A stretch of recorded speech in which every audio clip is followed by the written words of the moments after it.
Good morning, good afternoon, and good evening, everyone, and welcome to another edition of Talking Games. I'm James, and with me this time around, I have Molly. Say hi, Molly. Hey.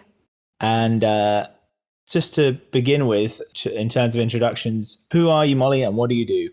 My name is Molly de Trolley on Twitter. I stream sometimes, but I mostly just waffle on my Twitter, to be honest, about games and new releases and Resident Evil, which is what today's podcast is about. Perfect segue, love it. So you're right. We come to you on the heels of the release of the Resident Evil 4 remake, which has been by seemingly by almost all accounts gone down very well with in terms of sales and in terms of audience and critical response so far. And Molly, being the overachiever gamer that she is, has already powered her way through it. So considering for me, it was a game which really sort of defined my gaming, I guess, experience in the kind of 2008, 2009 period, whenever I actually started playing it on the Wii port version. I thought it would be interesting to have a chat about the game and to see what this sort of remake version is all about. So to begin with, Molly, I know you've done some playthroughs of some of the other Resident Evil, even the remakes, actually. Yeah. But what's your history with the franchise in general? So I joined quite late. I wasn't there for any of the originals because I didn't have a PS1 or even a PS2. I didn't have a PS2 till a few years ago. So I started on 7, which is probably annoying to some Resident Evil fans because they like the cult classics. But I started with 7, which was apparently the birth of the rebirth of the franchise.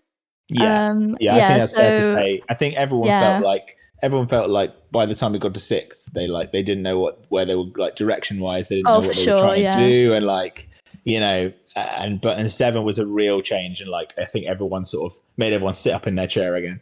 Absolutely. So yeah, I started with 7. I absolutely loved it and stumbled my way onto Resident Evil 2 remake randomly because I saw it in a shop. And yeah, I've worked my way up from then. I played 3 remake and then I played the original 4 and then 5, 6, and then obviously now 4 remake as well.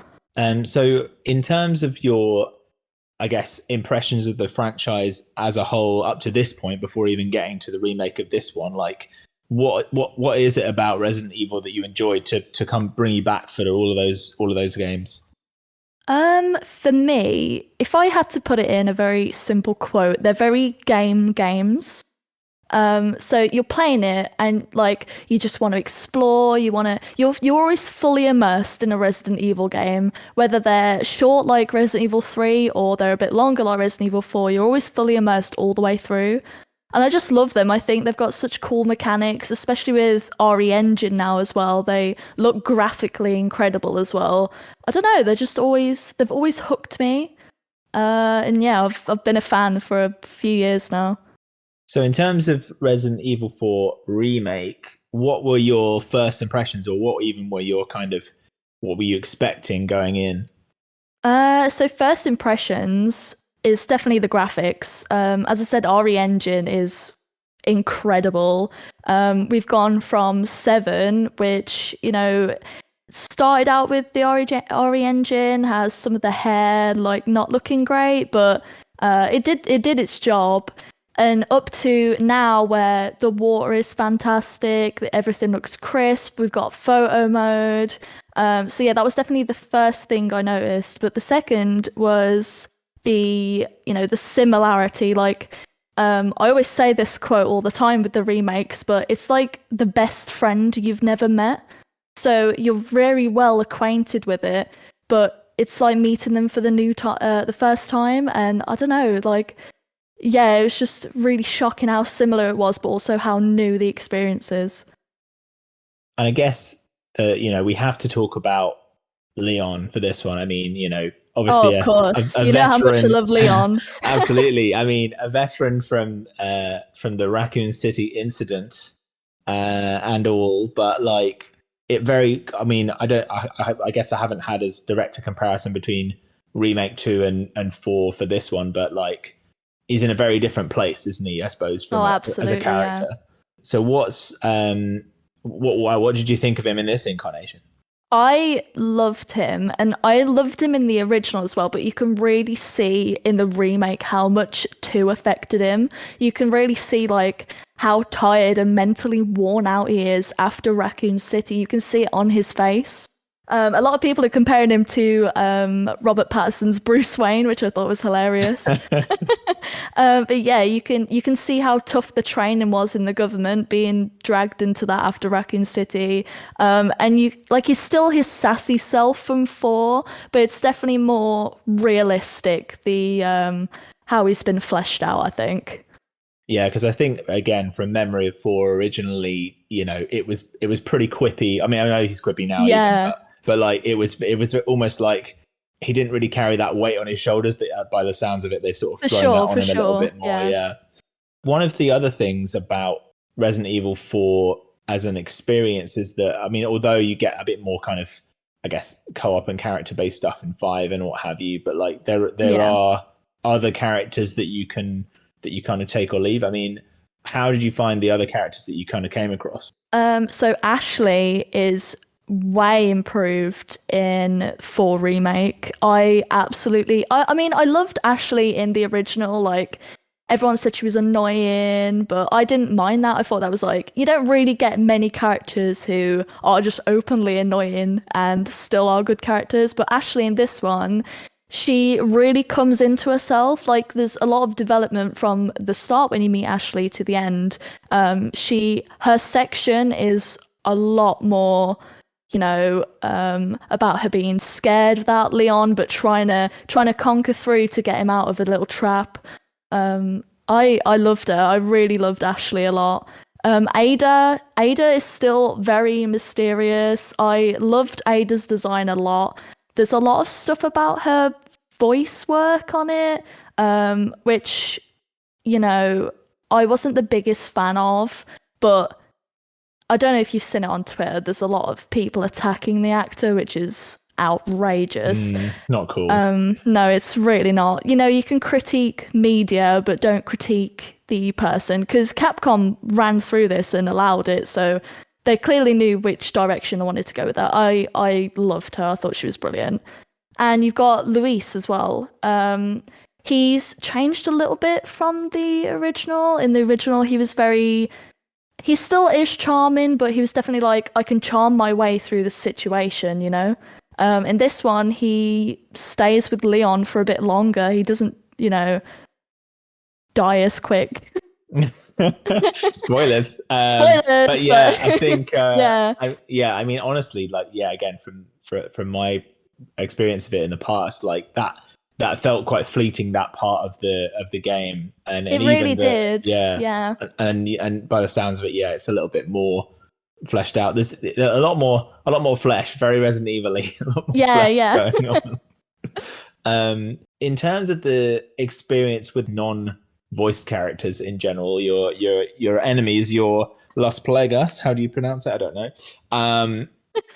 Is the having kind of powered through so many of late in the remakes and stuff as well, did you find the experience or the characterization of them in terms of the way that they play or the way that you face them differs a lot from zombies, or is it just one of those things where they called them something different, but really like they act pretty much the same apart from a bit more runny?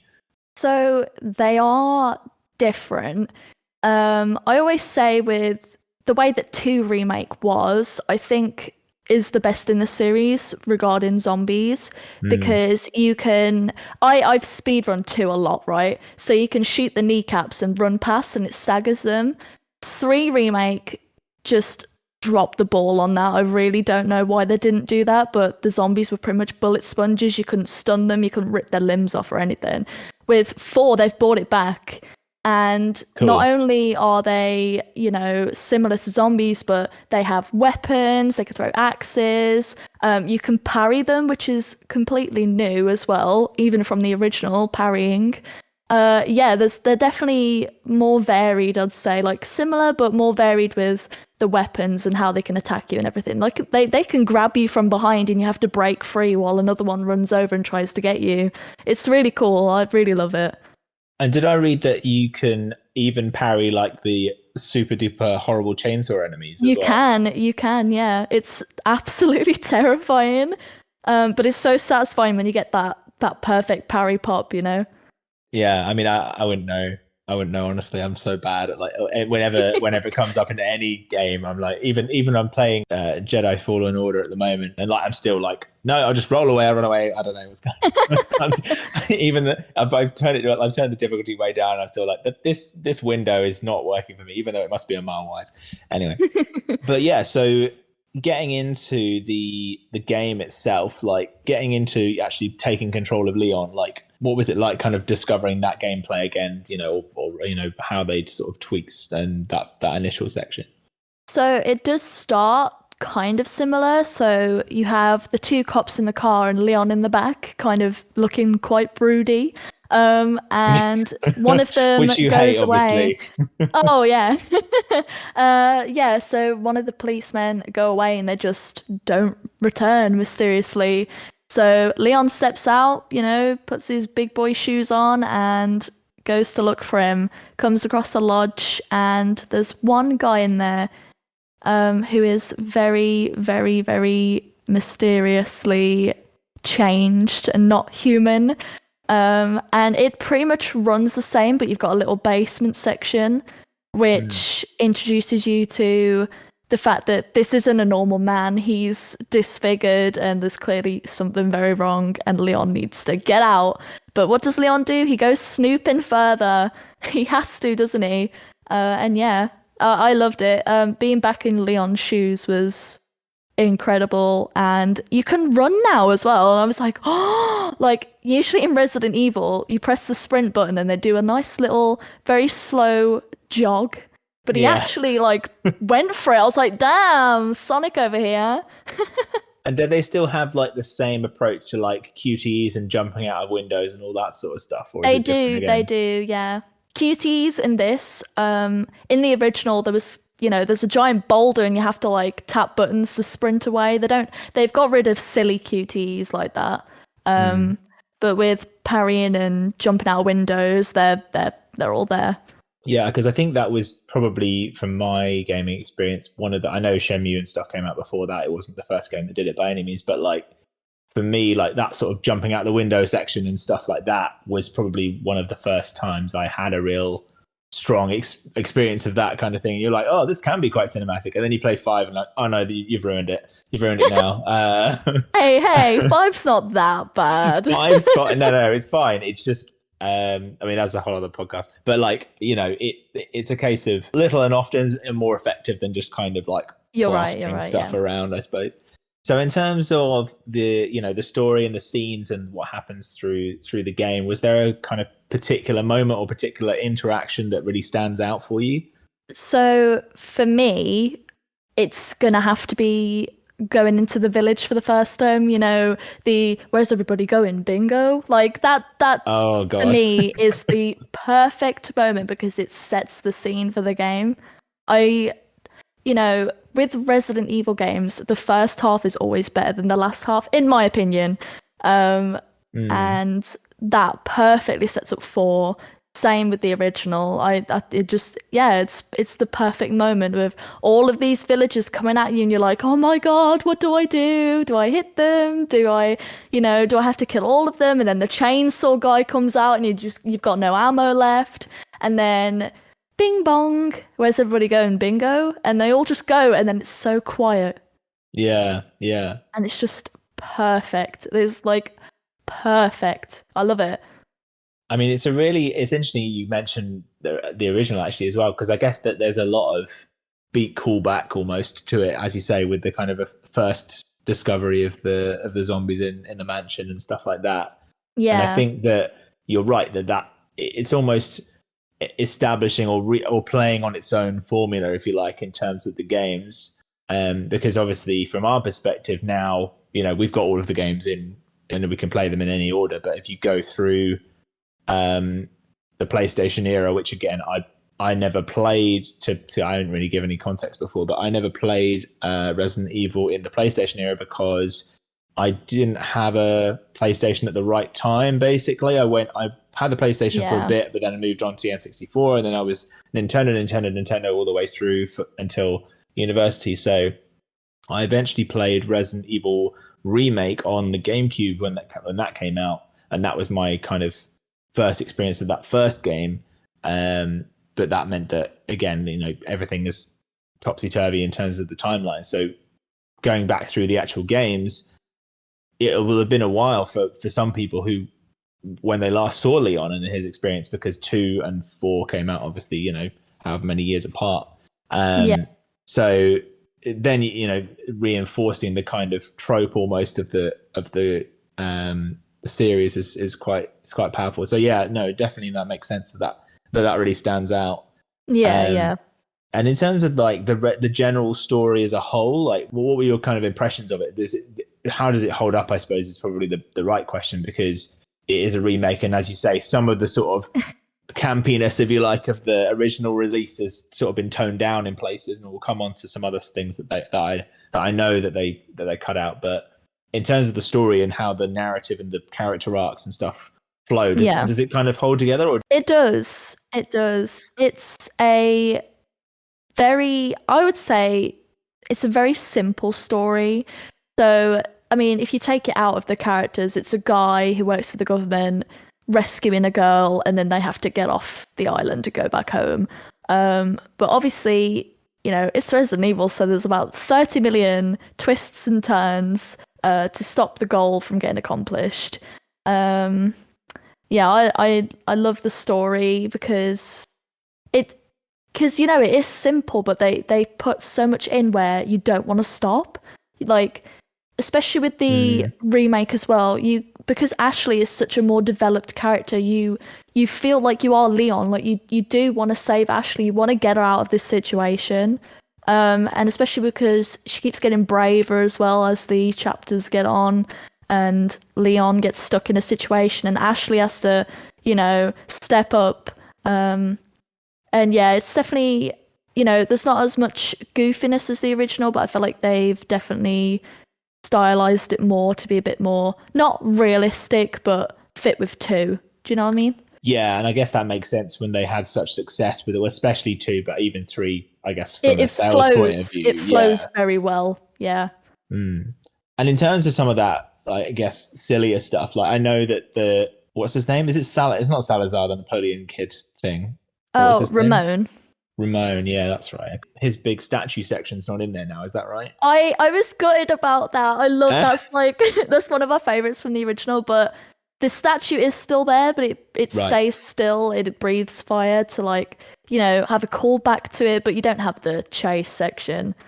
Yeah, I mean, I guess that did kind of take some liberties from reality, even more so than the rest of the series. But I mean, when that sort of thing happens, how do you feel about making those sorts of changes? I mean, I know we talked about the kind of the tone and lining up with 2 and 3 and stuff like that, but as you say, you were disappointed to not see it. So what do you think makes a good, how do you make that decision well?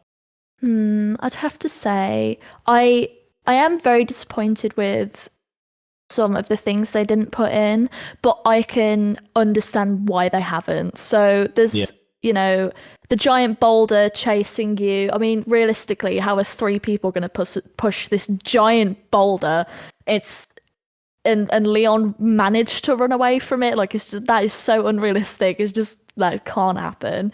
The giant statue, again, they've changed Ramon slightly, so it makes sense that he wouldn't have that. Like, really, be a giant robot thing.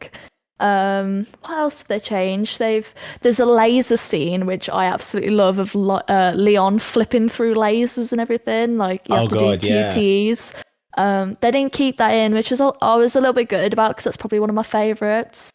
But they pay homage to the things though, because in Krauser's boss fight there are lasers littered everywhere that you have to try and it's kind of like a puzzle where you have to try and get rid of the lasers. I did enjoy that. So they add homage to things, especially if you beat Ramon. He in the original he would say, "No thanks, bro," or whatever like that. they've made it into an achievement, so that's the name of the achievement. So they still care very much about the goofiness of 4, the original, but they're just being a little bit smarter with it. Like it makes sense not to have these things in. And I think it was a good decision because realistically, if you play 2 remake and then go to 4 remake and there's this giant statue running after you and Leon has to hit all these flips and everything, it's just like it just doesn't flow. So I respect their decision. Yeah, that's fair. I think you're And right. as well, the original's not going anywhere. So if I wanted to That's play a those good. things, it is there. So yeah. Yeah, that's a good point. I mean, I think we should obviously preface this entire discussion with that.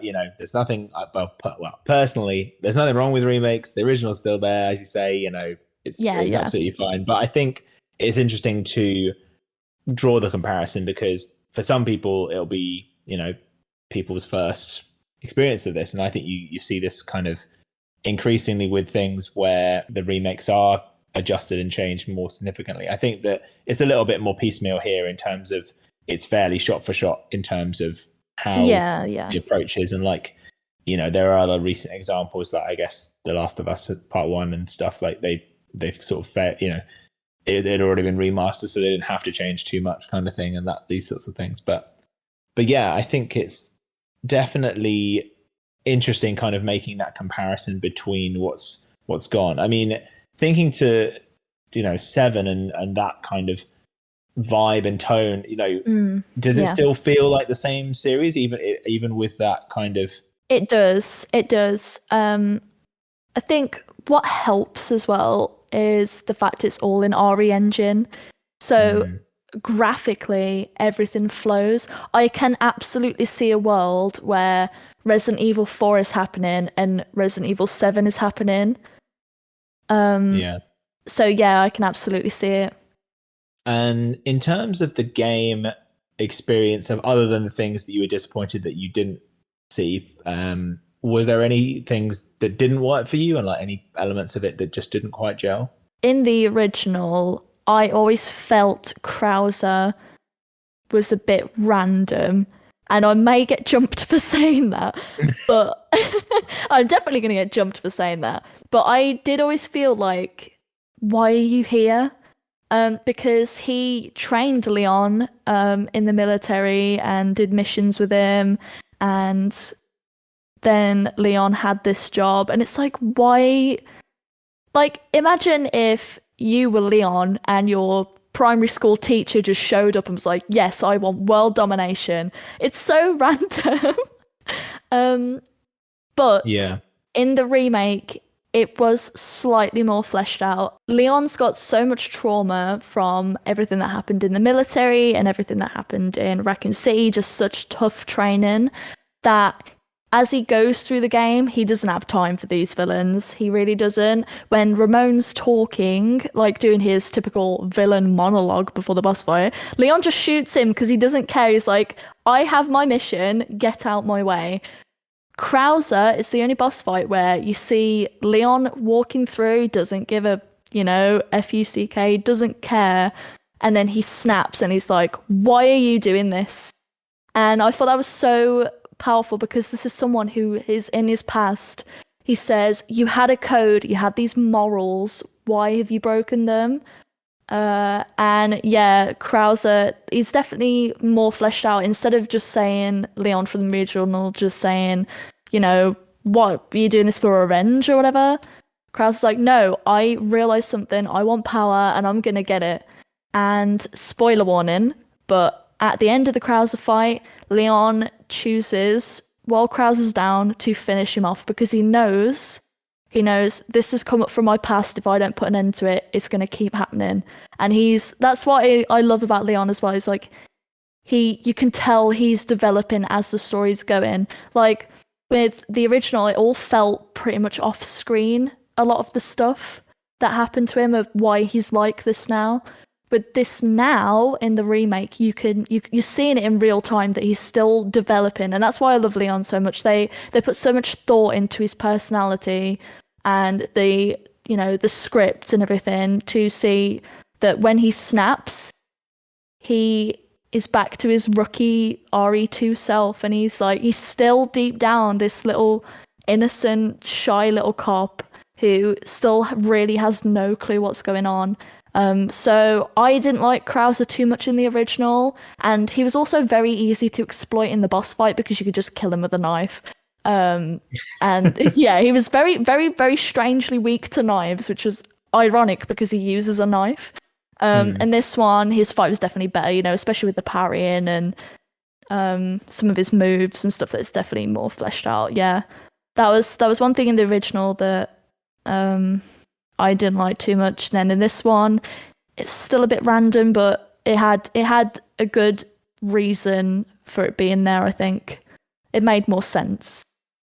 Yeah, and that's it, isn't it? I think that even though it sticks out as something that is a bit different and a bit random, there's a character motivation for it, and that clearly affected you enough to kind of be invested in it, even more so perhaps than before because it being fleshed out and everything. Yeah. And yeah, I think that when you're thinking about these games, it's easy to kind of draw those lines in character motivation and like what's logical and what's a leap of logic and what isn't, because like, as you say, like even the most kind of gritty take of it, if you like, the most realistic take in these games is still heightened and like not realistic. It's still like a bit silly and like over the top and stuff like that, but you buy into it because of the the way that they present those interactions. And like, it's the same with a lot of games. But I think that Resident Evil, you get a sense of impact from the boss fights and stuff like that as a result. Yeah. So looking ahead a little bit to where the series can go next. I mean, I know this isn't a new, quote unquote, new game because obviously it's a remake anyway. But like in terms of the things that you've seen them put into kind of all of these remakes, is there anything that you think that they should pull out and bring into like 9 and beyond? So at the end of RE4 remake, people are saying they tease Wesker and tease an RE5 remake, but realistically they've just remade the end of the original. So I don't think they will do a 5 remake as much as I would want them to, because one of my favorite Resident Evil characters is Sheva, which is the girl in RE5, but I don't think they'll remake it. I don't know if they do it with co-op. If they did remake it, I don't think they would. I think they'd do like a kind of Ashley mechanic again. So for RE9, I'm not too bothered about what the story could be, because I trust them enough with, if they had a simple concept, they could work it out. For me, I really want to see Jill come back. I want to see Sheva. I want to see Claire. I need some more. I need a Resident Evil where a woman is the main character again, because the last time we saw Jill was in 3 remake, and then she was a little side bit in RE5. Claire, she was used in Revelations. I don't know, man. I just want to. I'm so bored of Chris now. I love Leon a lot, but Chris, you need to move away. He was in Village as well. Like we don't need any more Chris Redfield. He needs to be in a care home, resting up now. Leon is probably. Yeah. Leon's knocking on now. He's got to be knocking on. Jill can still be young though, because she was infected and has antibodies. So that's right, yeah. She can still be young. Sheva's quite young, I think, compared to Chris in 5. I'm not sure, but they could bring her back. Claire, they could absolutely bring back. Sherry, they could bring back from 6. 6 is my least favorite, but I loved Sherry and Jake in it. So they could absolutely bring those back. And Rose as well from Village. I really want to see a Resident Evil game where the whole game you are one of them. You are one of the bioweapons. Like that would be insane, because I loved the Village DLC. I thought it was so good. That's what I want to see. I want to see that, and possibly a Code Veronica remake. People have been asking for. I've never played Code Veronica, but it looks great, and it's Claire, so I can't really complain there.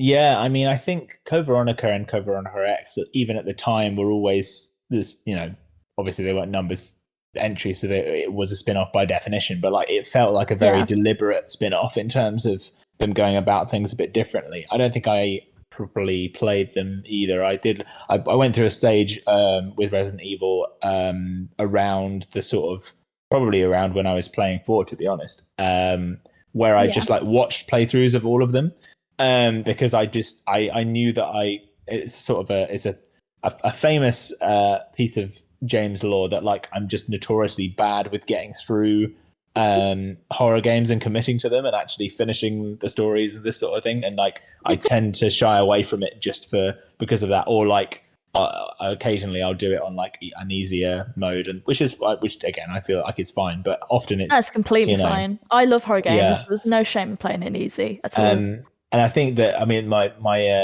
my pinnacle was taking like 3 years to finish BioShock because it just creeped me out so much. But now I got there. Now that is offensive. What do you mean? I know, right? You've taken 3 years to finish BioShock. I would play it for a bit and I would leave it for like a month and then come back. That is to it. Like disgraceful. almost on the nose. It was really strange. But I broke the habit for Infinite, and it was great.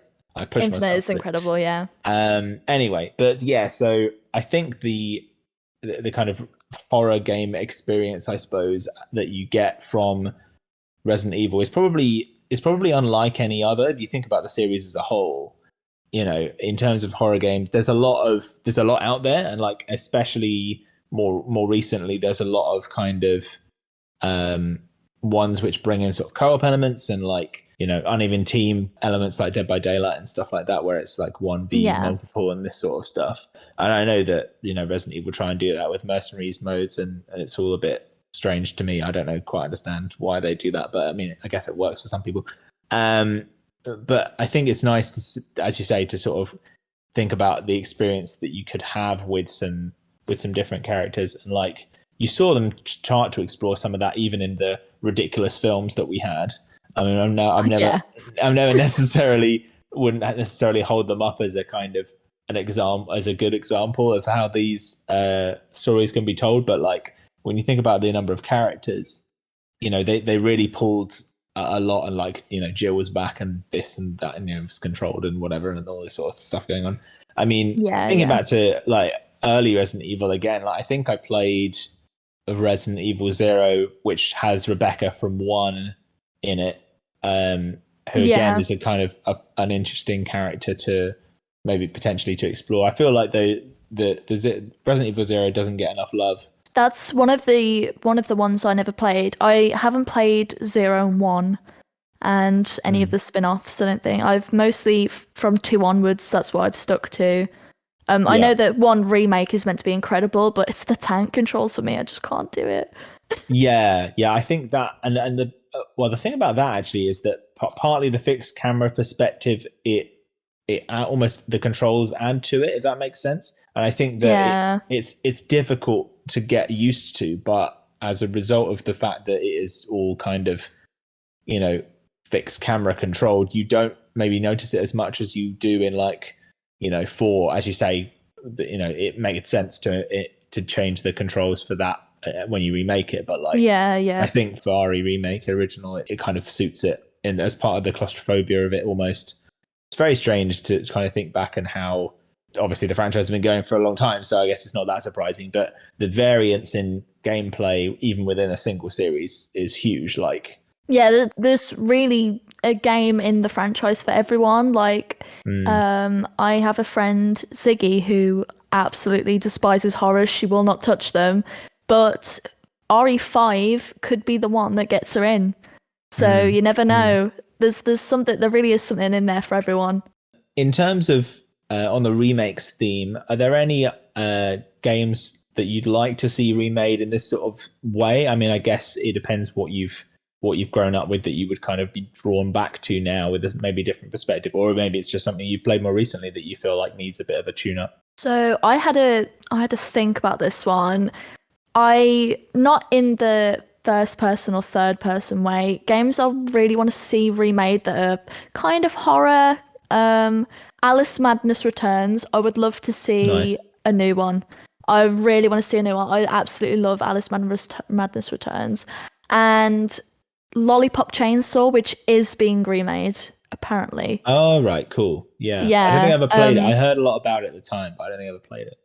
It's about a girl and the zombies are everywhere and she has this chainsaw. It's really simple, but it's so fun, like the way it's stylized. And James Gunn directed it, so he's coming back and he's gonna remake it, which is amazing. I'm so excited for when that comes out as well. That's awesome. I think one that I didn't play, but I always wanted to play on the GameCube era was Eternal Darkness because it had a lot of, I guess it's probably, I guess mechanics that have probably been done a lot more recently these days, but I'm just not aware of it. But the renown of that game was always really kind of really cool because it would really mess with your head. Like so, Yeah. it would deliberately introduce like graphical and controller glitches to like mess with you, and then like Yeah. and this sort of thing, and it would also do because there was like a sanity meter element to it. You would go into a room and like a load of stuff would happen, and then it would just white out, and then you'd be back outside the room again, and it never happened. And it was all, and it was like, you know, messing with you from a kind of almost a sort of meta way, and it felt like Yeah. it always felt like a kind of an opportunity which maybe isn't done that much these days because everything feels kind of a bit more conventional. But all those sorts of ways of challenging you in a way that games kind of uniquely can, you know what I mean? Yeah. Yeah, I mean, I guess that probably just about wraps it up in terms of talking about Resident Evil 4. I mean, are there any elements of the game that really shine that you wanted to chat about? I really want to talk about Sadler. So he's Mm. the main villain, and genuinely, I think he's one of the best villains in the RE franchise. Obviously, minus Wesker. I was going to say that is Nobody can ever be bold claim, Wesker, bold right? claim. You could But hear the Sadler, pitchforks. yeah, I really could. Torches and pitchforks outside my door. Yeah. Sadler, he is absolutely terrifying because of his ambition. He's on such a wide scale that, people don't realize that the virus, it doesn't just control the village, it is also controlling animals, fish, Mm, birds. When he wants world domination, he really means like to the Earth's core. Like he wants to own and have it all collectively be his. And yeah, he genuinely thinks that the Plagas is a gift. And also, as well, I thought this was cool in the remake. When Leon at the very end, and he's like a boss battle, he seems almost offended the fact that Leon doesn't want to be in that kind of cult. He doesn't want the yeah. gift. And, villains sometimes are just very cut and dry. They're like, I just want power. This guy genuinely believes that this virus is it. Like, and he's so unrelenting. I just think he's terrifying. And they definitely capture it in the remake that he don't give no Fs, man. Leon, get out my way. I'm gonna have world domination. And I genuinely believe that if Leon was a few days late, I reckon he would have got it.